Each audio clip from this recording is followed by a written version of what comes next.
महाराष्ट्राच्या इतिहासात एक दुःखदायक घटना घडली। 28 जानेवारी 2026 रोजी महाराष्ट्र राज्याचे उपमुख्यमंत्री अर्थमंत्री अजितदादा पवार यांचा विमान दुर्घटनेत निधन झालं। अजितदादा हे नुसते एक नेते नव्हते, तर अखंड महाराष्ट्रातील बहिणींचे मोठे भाऊ होते।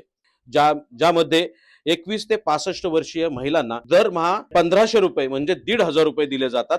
परंतु हे 1,500 रुपये देत असताना ज्या राज्याचं अर्थकारण आहे त्याच्यामध्ये दरवर्षी 43 ते 46 हजार कोटींचा तो उलाढाल होतीये, ते पैसे खर्च होत आहेत।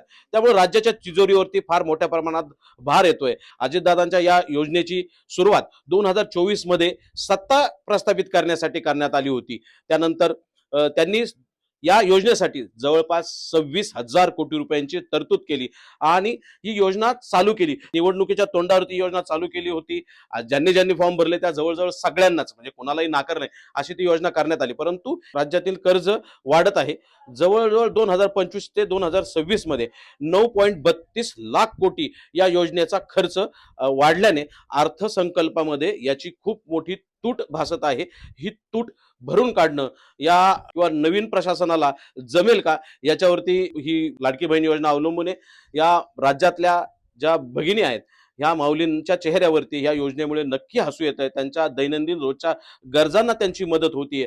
हे जरी खरं होत असलं तरी ही योजना राबवताना राज्यातल्या अनेक योजना असतील, ह्या योजनांमध्ये म्हणजे जे विकास कामं असतील त्या विकास कामाला तशी थोडी गती कमी झालेली जरी असली, त्याचबरोबर वाढते कर आहेत, म्हणजे दारूवरचे कर असतील किंवा जे अदर जे कर आहेत त्या करांवरती मोठ्या प्रमाणात वाढ होत चाललेली आहे। या वाढीमुळे लोक त्यांचीही नाराजी उद्भवतीये।